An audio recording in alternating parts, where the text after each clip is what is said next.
Resumo da semana. Ana Raquel Macedo, diretora da Rádio Câmara, já está conosco aqui nos nossos estúdios para fazer um resumo dessa semana que, se não teve esforço concentrado, teve alguma movimentação, não é isso, Ana Raquel? Isso mesmo, Mauro, tudo bem? Tudo bem? Bom dia. Pois é, o que acontece? A gente, até para quem acompanha a gente aqui, o resumo da semana, né? A gente terminou o último resumo da semana, o último episódio aqui, a última vez que a gente veio falando que teria o esforço, estava encerrando o esforço concentrado e que por isso daria uma pausa ali no resumo, mas o que aconteceu essa semana? Houve a necessidade de convocação de uma sessão extraordinária e também com possibilidade de votação remota pelos deputados, porque tinha ali, com o prazo já se encerrando, o prazo de vigência de algumas medidas provisórias que destinavam recursos ainda para o atendimento, né, das famílias, dos municípios atingidos pelas enchentes no Rio Grande do Sul, aquelas enchentes lá de abril. O que os deputados precisavam votar? Umas emendas que os senadores fizeram um projeto de lei. Esse projeto ele reúne o texto de 4 medidas provisórias que tratavam exatamente desse combate aos efeitos das enchentes no Rio Grande do Sul.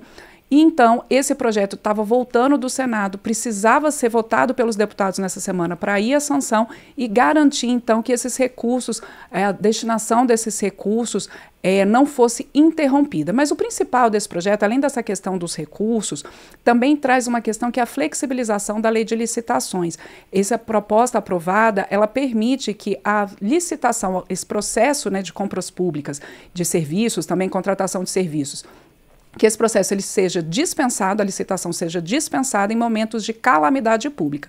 Quando toda essa questão começou a ser discutida aqui no parlamento, era por conta das enchentes no Rio Grande do Sul. Mas à medida que essa discussão foi avançando, tanto pelos deputados quanto pelos senadores, foi colocado então que sempre que haja decretação de um estado de calamidade pública pelos estados, pelo governo federal, que haja essa possibilidade, então, de, com prazo definido, haver essa dispensa de licitação para que os serviços, então, e também obras que sejam necessárias nesses momentos de calamidade, para que elas não sejam interrompidas ou atrasadas pelas próprias regras das licitações, que tem uma série ali de regrinhas e que nem sempre, nesse momento ali de calamidade, o gestor público consegue atender essas regras. Então, por isso, essa proposta aprovada, que agora vai para a sanção, ela prevê essa dispensa de licitação em momentos de calamidade pública. Isso hoje, só lembrando para quem acompanha a gente no resumo, isso hoje já é permitido, né, já há essa flexibilização, mas essa proposta ela avança para que não haja ali uma limitação de que essas obras não durem mais do que um ano, para que não haja, por exemplo, a vedação de prorrogação de contratos. Então, tudo isso é para que no momento de calamidade, como a gente viu ali, acompanhou no Rio Grande do Sul com as enchentes, não haja essa interrupção de serviços e não haja ali o atendimento pronto que a população precisa em momentos como esses. Além disso, como eu disse, a proposta ela tem uma questão ali de crédito, ela autoriza o uso do superávit financeiro do Fundo Social, limitado aí a 20 bilhões de reais, como fonte de recursos para disponibilizar linhas de crédito para ações de mitigação e adaptação às mudanças climáticas e enfrentamento de calamidades públicas, e também autoriza o aporte ali, a destinação de 600 milhões de reais ao Fundo de Garantia de Operações, o FGO, para justamente cobrir operações de programas de apoio à agricultura familiar, PRONAF, e a pequenos empresários, microempresários, PRONAMP, também no âmbito ali de atendimento a essas famílias e a essas pequenas empresas atingidas pelas enchentes. Durante essa discussão dessa proposta no parlamento, seja no Senado, seja na Câmara, teve ali um debate sobre como que os empresários que busquem esses recursos de crédito ali no Rio Grande do Sul, quanto que eles vão ter que manter de empregos. O entendimento é que, então, eles precisam estar com os empregos mantidos, se eles acessarem esse crédito público, pelo menos ali o número de empregados a partir da vigência dessas novas regras.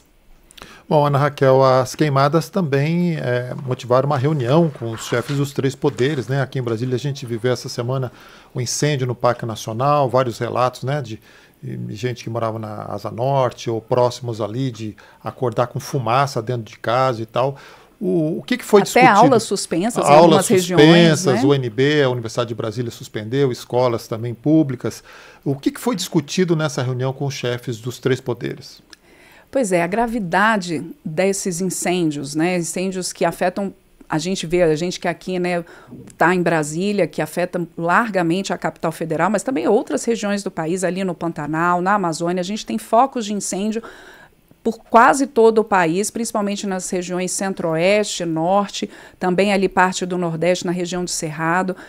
Claro, a gente está passando por um momento de mudanças climáticas, de intensificação da seca, é a maior seca em décadas, mas o que as autoridades têm dito é que nesse momento de seca intensa, o incêndio, esses incêndios, nas proporções que eles têm acontecido, eles têm ação humana. E a ministra do Meio Ambiente e da Mudança do Clima, Marina Silva, foi além, falou em terrorismo climático, falou em incêndios criminosos e o governo federal e também autoridades do Supremo Tribunal Federal, o próprio presidente do STF, ministro Luiz Roberto Barroso, que participou dessa reunião nessa semana, todo mundo ali medindo esforços, como você pode colocar os três poderes, executivo, legislativo, judiciário, e também os governadores, junto com o governo federal, nesse grande esforço para conter esses incêndios e também prevenir novos incêndios.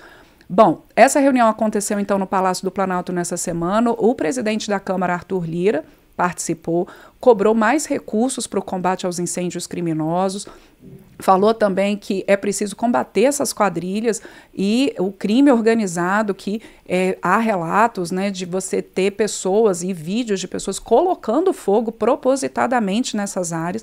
E como eu disse, nesse momento de seca intensa, de você ter matéria orgânica ali muito seca, é um barril de pólvora realmente. Qualquer faísca ali vira um incêndio de grande proporção. Mas também a gente teve nessa reunião, Mauro, a cobrança do presidente do STF, ministro Luiz Roberto Barroso, por leis mais duras, um endurecimento da legislação penal na lei de crimes ambientais para quem provoca incêndios, e a mesma defesa foi feita pela ministra Marina Silva e outros integrantes do governo.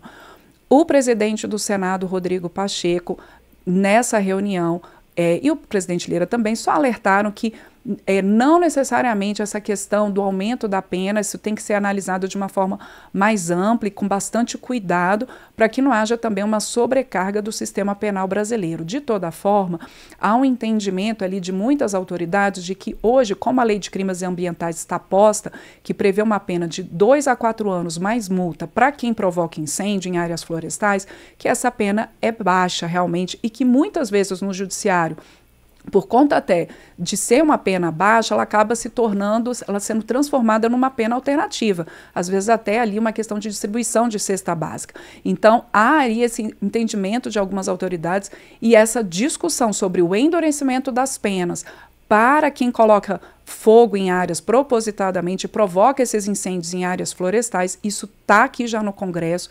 Já existem alguns projetos de lei nesse sentido em discussão na Câmara e também no Senado. Nessa última semana, inclusive, com essa proporção triste dos incêndios, afetando não só do ponto de vista ambiental, mas a saúde das populações. A gente vê várias cidades do país com a qualidade do ar péssima, com a qualidade do ar comprometendo a saúde das pessoas, então problemas respiratórios atingindo principalmente crianças, idosos. Então isso daí gerou toda essa discussão também nesse meio político sobre como que esses incêndios, para além da questão dos recursos e da contratação de mais brigadistas e o envolvimento de várias forças policiais nesse combate, né, e também agentes do IBAMA, do ICMBio, também haver essa questão do endurecimento da legislação dos crimes ambientais, da legislação que combate esses incêndios. O governo anunciou, né, editou uma medida provisória destinando mais de 500 milhões de reais para aumentar os recursos para o combate a esses incêndios. O ministro do Supremo, Flávio Dino, liberou o governo para que nesse combate aos incêndios possam ser gastos, recursos fora da meta fiscal, quer dizer, sem ali aquelas amarras da meta fiscal e do regime fiscal, para que nesse momento de incêndios que tomaram grandes proporções não haja falta de recursos para esse combate.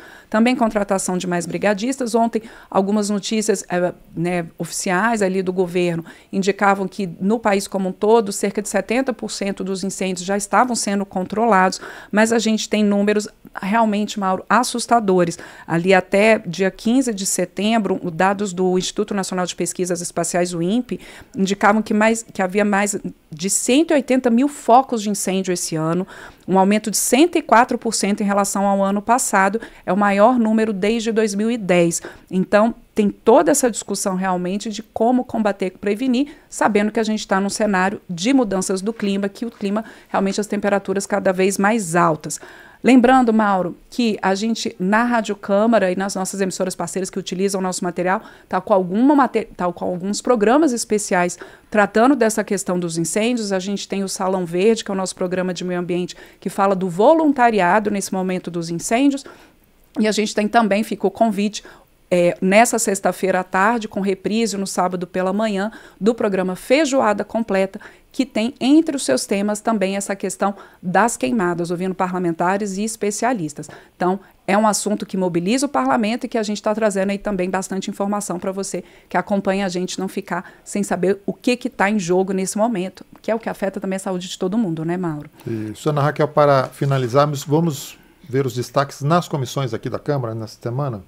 Exato, a gente vê que por conta até do plenário, que está num ritmo mais devagar, e porque os parlamentares, a gente já explicou aqui no resumo, eles estão envolvidos com a campanha municipal, e é importante até para a democracia que os deputados eles participem ali nas suas bases. Então, tanto no plenário quanto nas comissões, a gente tem uma diminuição das atividades nessas semanas que antecedem, que estão pertinho ali das eleições municipais, mas teve reunião essa semana e a gente teve 2 reuniões, inclusive, tratando de cotas, né? Cotas para negros, cotas para indígenas. Uma delas, na Comissão da Amazônia e dos Povos Originários e Tradicionais da Câmara, houve ali uma reunião falando de cotas no serviço público. A gente tem uma lei que perdeu a vigência, que previa 20% de cotas para negros no serviço público, mas já há um projeto em discussão aqui na Câmara dos Deputados prevendo que haja um aumento de 30% nessa cota e aí também incluindo indígenas e quilombolas. E nessa audiência pública foi colocado como é importante você ter uma diversidade ali no serviço público federal. Até a FUNAI colocou que incluiu, por exemplo, cotas para indígenas no último concurso que fez, porque é importante você ter os próprios indígenas ali, por exemplo, nesse órgão que trata dos direitos dos povos tradicionais. Então, houve essa discussão. E também a Comissão da Amazônia, a mesma comissão também fez um seminário nessa semana aqui na Câmara, um seminário grande, falando da presença indígena nas universidades. Também existem cotas, por exemplo, falou-se do caso da Universidade de Brasília, que tem cotas para indígenas, e como tem crescido o número de alunos indígenas ao longo dos anos, mas um alerta que foi dado nesse seminário é que não basta ter a vaga, Mauro, é preciso ter políticas que garantam a permanência desse estudante na universidade, dando suporte ali para ele, por exemplo, às vezes com bolsa de permanência, dando um suporte para que ele fique e termine o seu curso. Então essa também é uma discussão importante que foi realizada pela Câmara nessa semana, e para quem se interessou mais, a gente tem reportagens na rádio, na agência, na TV Câmara sobre esses assuntos, e também no próprio YouTube da Câmara você tem a íntegra dessas reuniões das comissões, na verdade foram 2 dias diferentes, mas da mesma comissão da Amazônia e dos povos tradicionais. Ok, Ana Raquel Macedo, diretora da Rádio Câmara, trazendo os destaques dessa semana. Muito obrigado e até uma próxima oportunidade. Obrigada, Mauro. Obrigada a quem acompanha a gente ao vivo aqui no resumo da semana, na rádio, na TV, no YouTube. Para quem está com a gente também nas rádios parceiras e na rede legislativa de rádio e TV. E para quem acompanha a gente depois em podcast e nas rádios parceiras, por exemplo, rádios que retransmitem o nosso material, como a Rádio Litoral FM 95.5 de Maceió, Alagoas.